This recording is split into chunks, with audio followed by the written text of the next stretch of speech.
Now Russell here is also known as Kororareka, and there is a legend that goes that there was a chief and he was wounded in battle and they fed him penguin broth. So we've got a little blue penguin that cruises around the bay. Now on drinking that broth, he said, how sweet is the penguin? And that means Kororareka. So we're known as Russell or Kororareka. Ooh.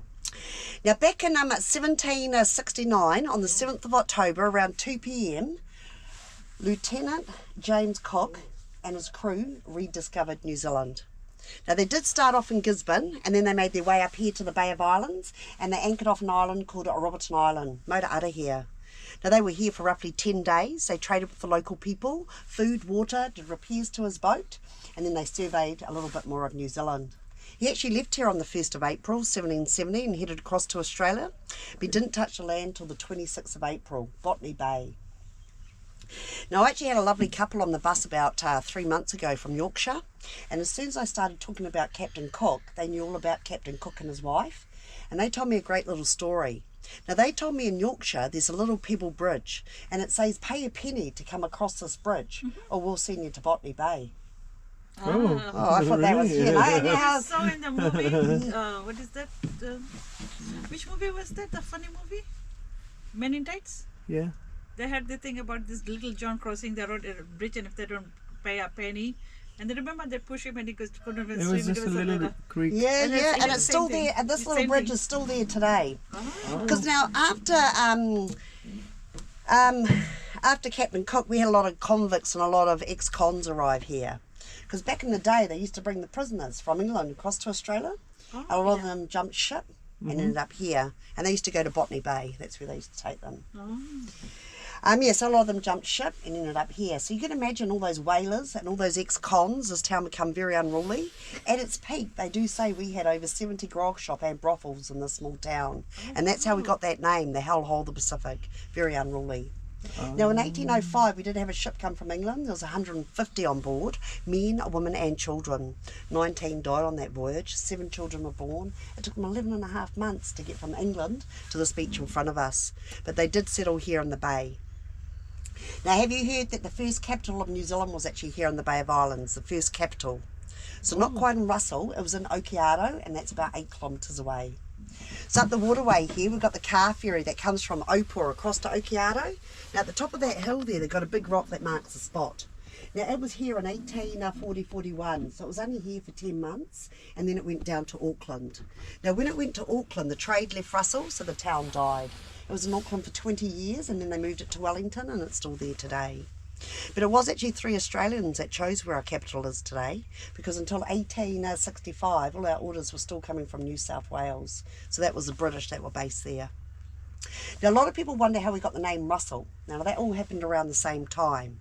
Now Hobson decided to name the town after Lord John Russell to get away from that Hellhole of the Pacific name. Now Lord John Russell ended up becoming the British Prime Minister around 1850. Apparently a lot of lords did back in the day. Now there is a lot of talk going on at the moment about taking the name from Russell back to Kororareka. Now it's happening all over New Zealand, and I do believe it will happen here too, because one of the biggest reasons why is Lord John Russell never came here. But I do understand what Hobson was trying to do back in the day. He was trying to uplift the town and give it a better name instead of the Hellhole of the Pacific. Yeah. Oh, Waitangi, have you been to the treaty grounds? Yeah. Not today, last visit. but the last time we came was 8-9 years ago, and that's when we did. Okay, so they've opened up another museum. They've opened 2 museums over there. One opened up about 7 years ago, top awards for it. The history just comes off the walls and it's a lot like being in Te Papa. The other museum opened just on the COVID, and that's the Maori Battalion one, so very emotional. So if you do have the time, I do recommend it again. Okay. But today we're going to hear a little bit about Hone Heke, and he definitely wasn't happy with that treaty. Flagpole was chopped down a few times, but this town here in Russell has actually been burnt down many a times. So no homes here in Russell are the original homes. The only thing we have today is the oldest church in New Zealand, 1835-36, and that Pompelia Missionary House, 1842. And they do say that we only have them because they benefit the people, that religious side of it. Now I do want to comment that it wasn't just the Māoris that burnt the town down. White man ransacked this town too. So let's start the tour and learn a lot more. All right. Now you do have a little lap out that goes across your way. It was an amazing shop to pop into. Now next door, straight upstairs, you've got the Bay of Islands Swordfish Club. Now they're the second oldest swordfish club in the world, and a lot of Zane Grey stuff is upstairs. Now Zane Grey was a famous American author, and he put us back on the map in 1926 with tourism and game fishing. Now if they do open up a little later on today, they've got some amazing photos upstairs, so you're more than welcome to pop up and have a look. Now if you are looking for some yummy food, I do recommend the butterfish. If you're a Max Kiwi to the left here and you're buying souvenirs, just before you pay for it, tell them that Captain Cook came in 1769 and he'll give you a locals discount. Oh. Now over to our right, you've got this big beautiful tree. It's called a Bahudakara tree, and they're our New Zealand Christmas tree. Now they flower around November, December, January, so look stunning along the waterfront. We've got them up in the hills, everyone's got one in their backyard, so definitely a magical time of the year. Now the flower that they do flower is this deep red one, just to the left here, a lot like a bottle brush. Now to your left you've got the Gables. Now the Gables originally was down by the Duke of Marlborough Hotel, but it was burnt down. A shoemaker built this back in 1847. It's been a grog shop, it's been a brothel, it's been a salvation home for the boys, it's been a private home, it's been a holiday home. It's now a fully licensed restaurant. But my daughter was actually walking along the beach here in October last year, and she found a 1792 coin from the Netherlands. It's in good nick too. Wow. Over to our left you've got Russell Town Hall, which was built in 1953 on the Queen's coronation. Now we were having over 60 cruise ships coming to the bay a year, so we had our local markets in the town hall, prize giving, flower shows. Now to the right you've got the old cannon. Now that was last used in the Battle of Gettysburg and last fired from that spot in 1917. Now I definitely do recommend after the tour to come for a little walk around town. And the great thing about Russell, everything's in walking distance. So just coming up on our left hand side we have the Walker's Passage. Now it is free to visit, but this land down here was actually gifted to Tamati Wakanini back in 1866. And Tamati was a bit of a peacemaker between the Māori and the British. They had a cottage at the end of this pathway, but of course the town was burnt down. Now the only thing that remains from that cottage is the old chimney, and they made it into a brick seat. But back in the day they used to get the convicts to make bricks, and to identify their bricks they used to put their thumbprints in them. So you'll notice quite a few thumbprints in the brick seat, and there's also some posts down there dedicated to Tamati's family. Now this cute little cottage to the left here was built after the town was burnt down. 1853, Cody, Copper Piping, Whalebone Foundations. It is a holiday home, you can rent it out. Just over to our left we have one of the original whale chase boats. 6 men would have been on that boat. They would have shot that harpoon, got their whale. When the whale passed they would have cut the blubber off it and then mounted it in the cast iron pots to the left. Now if it went back to America, it went straight back in barrels, but if it went to any other country, it was processed on the island first. Now I just want to point out my house up on the hill. The big white one? Yeah, it's great to dream, it's great to dream, dreams are free. Now to the left is our local marae, Haratu Marae, and that flag that's trying to fly is the New Zealand flag. So this flag here is called the Te Kara, the United Tribe flag. And our New Zealand flag that we fly today are both legally recognised by King George IV as New Zealand flags. Now this one started off as a trading flag in 1834, and our New Zealand flag that we fly today started off as a trading flag in 1869. But remembering both flags are legally recognised as New Zealand flags. Now the building to the left in the front here is our Project Island Song building. These guys in here are the kaitiakis of the land, the guardians. They've been releasing birds out into the islands that have no possums, stoats, rats or cats, and the birds are breeding well. That truck tells the story. Now as we continue along the waterfront, to our left we've got 2 beautiful homes that are owned by the same family. Now the first one you can rent for $800 a night. The second one only the family uses. Again, Cody, Copper Piping, Whalebone Foundations. Now they say that Hone Heke was a religious man and baptised in all religion. So when they burnt the town down, they never touched the Pompelia Missionary House because it benefited his people. Now the Pompelia Missionary House was completed in 1842. It's made of rand earth and it's the building just coming up on our left hand side. Now it was used for the printing and the tannery of the Māori religious texts. Now, a woman acquired that building. She bought plants from all around the world, but when she passed, she donated it to the New Zealand Historical Trust. And back in 1990, they renovated it back to its former glory. So if you want hands-on history, they still do the printing in the tannery in here. Definitely a must-see, and they've also got a beautiful garden. Now next door you got James Clendon's cottage. Now James Clendon was the first president of the New Zealand Bank, and a lot more. Great little coffee shop and gift shop in here, you're more than welcome to visit. But straight in front of us, just to the right, we've got 2 Norfolk pines. Now they were planted here in 1820, so they're just over 200 years old. Come back and give one a hug. Now there definitely were a few planted back in the day, and they were used for boat building. So we had quite a few Norfolk pines along the waterfront, but back in 1930 they replaced them with the Bahurikawa trees. Now straight across the water we can see Waitangi. You can see the flagpole to the left, you can see a tent to the right, and straight in the middle you've got another high pine. That pine in the middle there is up by the meeting house, and that's the one that Busby's wife planted back in 1836. Excuse me. Now roughly in Russell we have around 820 people that live here all year round. The rest of them we call them swallows. Thank you. So for example, we have a lot of couples from England. When it's winter in England they come here for the summer, and when it's winter in New Zealand they go back home for the summer. Now that big house that I pointed out up on the hill before and said was mine, it's definitely not mine. An English couple bought that property. They spent mils doing it up, and then they built another one just below. Now nobody lives here, they just have a caretaker take care of it. Now we have loads of swallows like this. They fly in on their helicopters every 2 years. They spend 1 week here, they ask you to update their wine selection, and then you don't see them for another 2 years. Wow. So quite a few caretaking jobs here in Russell. And if you do have a helicopter, it only takes you 20 minutes from Russell to Auckland. Do you know the sad thing about all those swallows? They say over 75% of our homes on the peninsula are actually empty and owned by swallows. 75%. Now just coming up on our right hand side of Christchurch, the oldest church in New Zealand, 1835-36. Now it is free to visit, there is a koha if you wish to pay it. Both Māori and Pākehā are buried in the cemetery, but nobody is buried here today.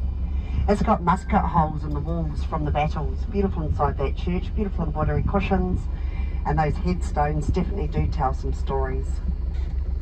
Now that big white cross at the end of the path there, that belongs to Tamati Wakanini. And again, he was a bit of a peacemaker between the Māori and the British. Now Tamati also got paid a pension from the British government right up until he died. Now he died in 1871 and he's actually buried in Auckland and Devonport. Now the only alterations that ever happened to that church happened in 1871. It used to have a hip roof on it, a flat one, and then they made it a temple. Now the first white woman born in New Zealand, her name is Hannah. She's actually buried along to the right here. She was born around 1816 and actually lived to 91 years of age. Can't say she had a great life, but she definitely had a long one. So I do recommend coming back and having a look at the oldest church in New Zealand, 1835-36. Side we have Kororadika Primary School, Russell Primary School. Now this was built in 1892 and that's the older buildings in the middle there. Now Kororadika Primary School goes up to year 8 and they roughly have around 70 pupils here at the moment. My son was here 7 years ago. There was 8 students in the class and 2 teachers. Now we talk about those swallows. He came out for tablet, he got a scholarship, and he also got to go out on 2,000 a day fishing tournaments. Because when they do say it takes a community to raise a child, it's definitely one that gets behind the children. Now to our right, directly across from my body, you've got a nice straight tree just over that wire fence. That's a Cody, and that one there is 38 years old. Today on the trip I'll show you a 40-year-old one, so you get an idea of how slow they do grow, but nice and straight. If you haven't been up in that Waipua forest, that dieback's really sad. It hasn't hit Tāne Mahuta, but it's hit so many trees around him. And Russell Primary School is the only school that I'm aware of in New Zealand that has their swimming sports in the sea. So in February, all the local schools got together and they competed out there in the sea. Russell won yet again, because just as they dive in, we go sharks. Up in the far right-hand corner, you've got the Catholic Church. Now that was burnt down by Gauze fire, but rebuilt there in 1960. There is an old cemetery behind that one too. Over to our left, you've got the RSA, the Returned Servicemen's Association. But straight in front, on to the right, you've got the Naughty Penguin if you want to be a bit naughty later. But straight in front of us, we've got Winter Waters. Now this building here was built in 1930, and it was the oldest operator. Oh, there's a real witch over there. It was the oldest petrol station. It was built in 1930, and it was the oldest petrol station here in New Zealand until 2014. Now the Baker family owns that building, and they also gave us the land for the library and the museum. It's a great little gift shop to the left too.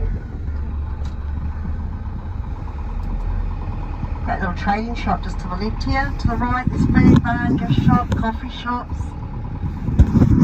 Now we usually have a flagpole at the end of the wharf here, and it's for game fishing only. So when a male in is caught, they weigh it down the wharf, they fly a flag, and then you can go along to the Swordfish Club to find out how heavy it was.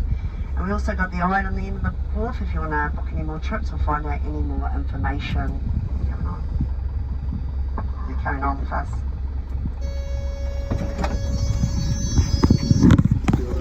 How are you guys? Oh, there's more of us.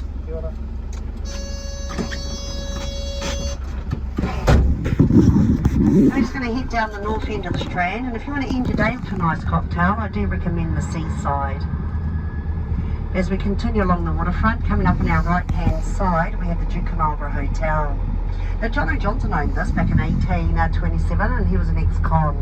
Now he had it as a grog shop and a brothel. But back in 1841, he applied for the first liquor licence here in New Zealand. He got that licence, he had to remove the grog shop and the brothel signs, but the Duke still holds the same licence today from 1841. Now in 1845, Kawati and his tribe burnt it down. 1875, by accident it was burnt down, and in 1931, by accident again. So it's not the original building, but it is on the original site, and the Duke does bring a lot of business to the town. Over to our right, we've got the Moreton Bay Fig Tree. What a fine specimen. Survived the fires. I'd say it definitely would have some stories to tell. Now this cottage to the right here started off as a customs house back in 1860, then that went to Opua. It was the post office for a little while as well. But the law and order actually arrived in the bay around 1850, but it was a couple of streets over. By 1890, this was the law and order. And back in the day, that one policeman used to man an area all the way to Hokianga. So you would have to open those cells up, let the prisoners out, and say, we're back in 2 days, make sure you're back here. And you've got to remember, back in the day, the water was the road. That's how everybody got around. Now, our local policeman, our local popo that you met before, here to move out of the old police house because it does need maintenance. But they did build a new one on the main road in 2011. So now we have a flush toilet in our prison, not a bucket.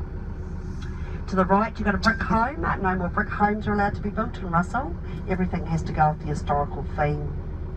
Now to the left here, just around the bluff, they call it the watering bar.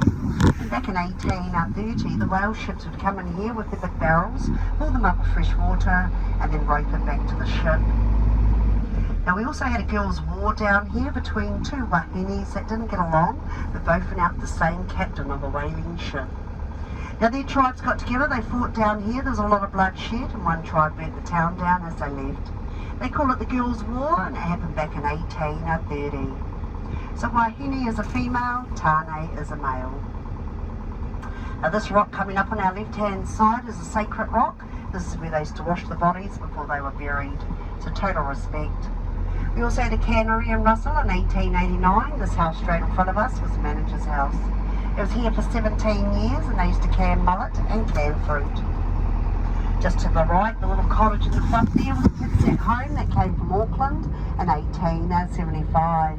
William Williams owned that cottage, and he had 13 children in that little house. Now William was also involved in building the church across the road in 1913, and the Baker family owns that cottage as well.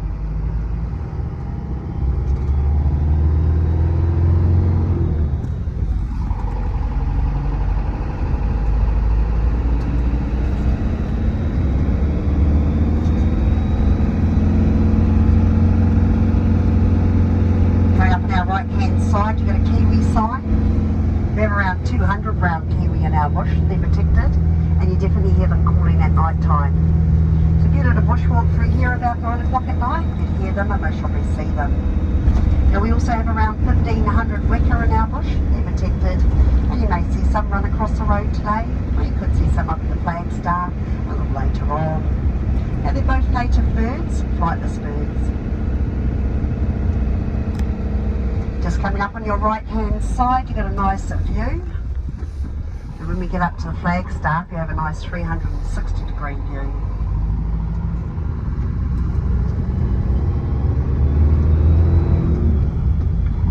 So whereabouts is pre-COVID, it was $20,000 a night. When COVID hit, they dropped it down to $10,000 a night. They actually had the busiest summer they've ever had. But I have heard it has gone back up to $15,000 a night. How the other half lives. Now just to our right, you're going to see the end of the point. This is the power site. It was used for taking shelter and looking out. Now back in 1814, 1815, to buy a musket gun here in New Zealand, a one-shot gun, it would have cost you 150 baskets of potatoes or 8 pigs. By 1818, 1819, there's no data recorded for potatoes, but it had already got up to 25 pigs.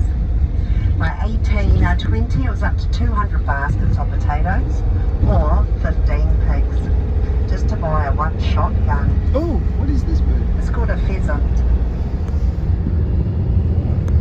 Now, some people believe that we live on an island, but we don't. We live on the end of a peninsula. Now, we're coming to the end of it now, and it's called Tāpeka.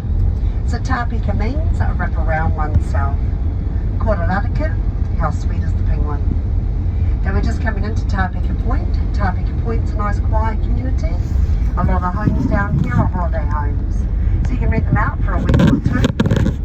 But if you want to see live kiwis at night time, they just walk around here at night. You do need a red light, not a laser light, just a red light. And as long as you're quiet, you can actually watch them for quite a while. Quite magical.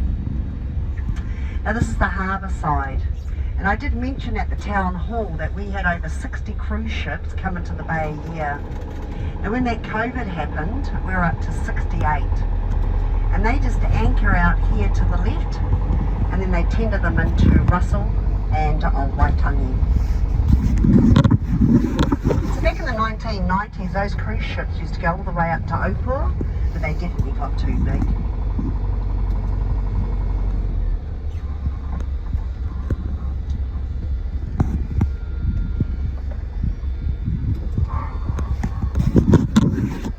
Now at my 2 o'clock on the other side of the water is Ringahoa. Now back in 1805, the missionaries arrived in there, and they paid 12 axes for that land. They were going to grow wheat, but it wasn't very successful. And the kids used to walk all the way from Paihia, all the way up to Ringahoa to go to missionary school. So to our left, on the other side of the water, is Waitangi. Straight in front of us, on the other side of the water, is Kerikeri. And to our right is Ringahoa. Now, I have seen a sketch of Honi Hika. He was injured. It was a sketch back in 1827, and he was actually sheltering just around the bluff here. Now, Honi Hika is the one that went to England and helped write the dictionary. Got those gifts, came back to Australia. He sold, traded them for weapons, and then came back and conquered all the way down to Taranaki. Now, his power site is the one across from the stone store. And Ngāpui took over Kōreraraka in 1830. It is also great fishing out here on the rocks. You can always go out and catch yourself a nice 10-pound snapper, bullet it, take it to a local takeaway bar, they'll batter it for you, and you can have fresh fish and chips. And the dolphins quite often jump around out here, but you're not allowed to swim with them anymore. So if the dolphins are in the water, you actually have to be 300 metres away from them. So that's in your togs and also on a boat. The only place I am aware they can swim from here in New Zealand is in Kaikoura and Akaroa, not here in the bay.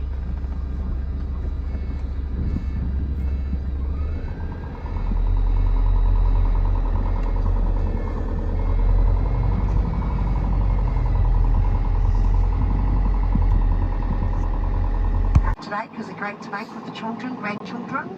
Some people are really arty. But what it is, it's like a letterbox. You cut up some bamboo, you place it in there, an old brick, broken cut.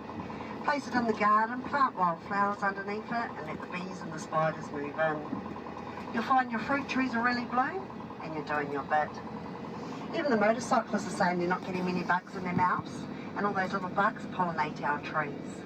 So no more fly spray.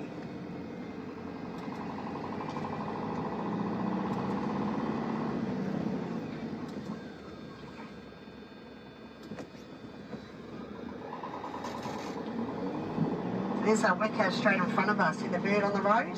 Oh, That's the wicker. It's going to run off when she drives up here. Native bird, flightless bird.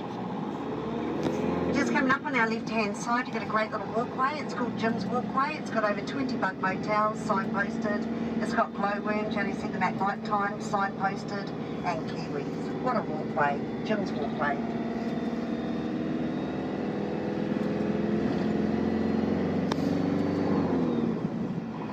And just coming up on our right-hand side, you get a bit of tea tree. You might notice a few white flowers up the top there. That's where the bees get the nectar for that Manuka honey, that liquid gold. Now, tea tree is also great for smoking fish, beautiful flavour. And when we do the honey, we peel off the ground, that's the wood that we burn because it burns nice and hot, and also puts nice flavour throughout the food. We make medicines out of it. But did you know that Captain Cook named that tea tree? When he arrived here, he used to make cups of tea out of it. Otherwise, it's known as Manuka or Kanuka. Now, the difference between the two, Manuka is a redwood with a sharp little leaf, and Kanuka is a whitewood. It's soft and kind, and it's also got a beautiful scent. And as you can see over to the left here, we have plenty of it. Now, we're going to head up to the flagstaff. We're going to spend 10 minutes up here today, so you can have a good look around. Now, the flagpole will be to your right, and the sundial to the left.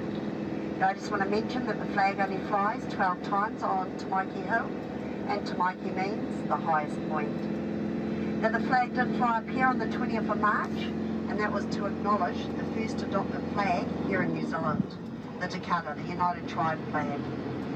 Now, back in 1834, 25 Northland chiefs met over at Waitangi and chose that flag. And the United Tribe flag is the only flag that flies on Tamaiki Hill. Now, the time before that was on the 6th of February, and that marked the signing of the treaty. So back in 1840, 50 chiefs met over at Waitangi and signed the treaty. And then it went around New Zealand and was signed by 500 more, men and women. Now, the time before that was on the 16th of January, and that marked the re-erection of the flagpole. So back in 1858, Kawati's son and 400 specially selected men re-erected it out of goodwill and peace. Goodwill and peace. I'm going to make a sharp little right-hand turn, so do brace yourself, but it's not too bad.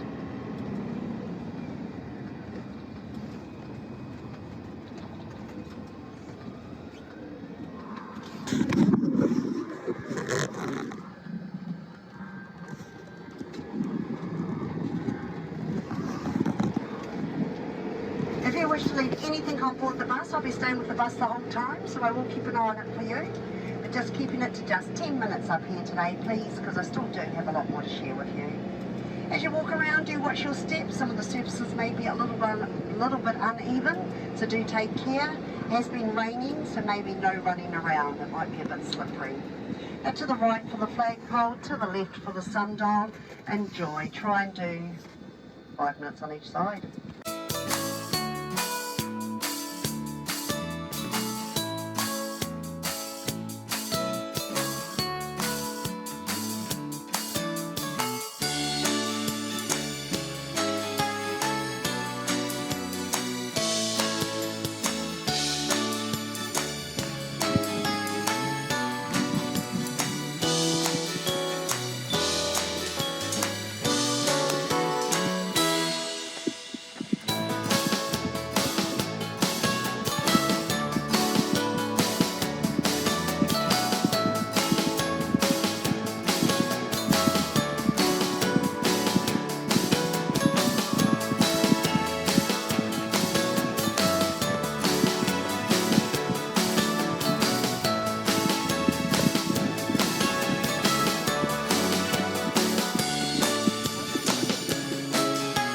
I know.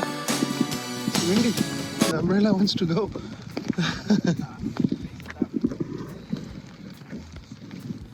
Whew. Isn't that something?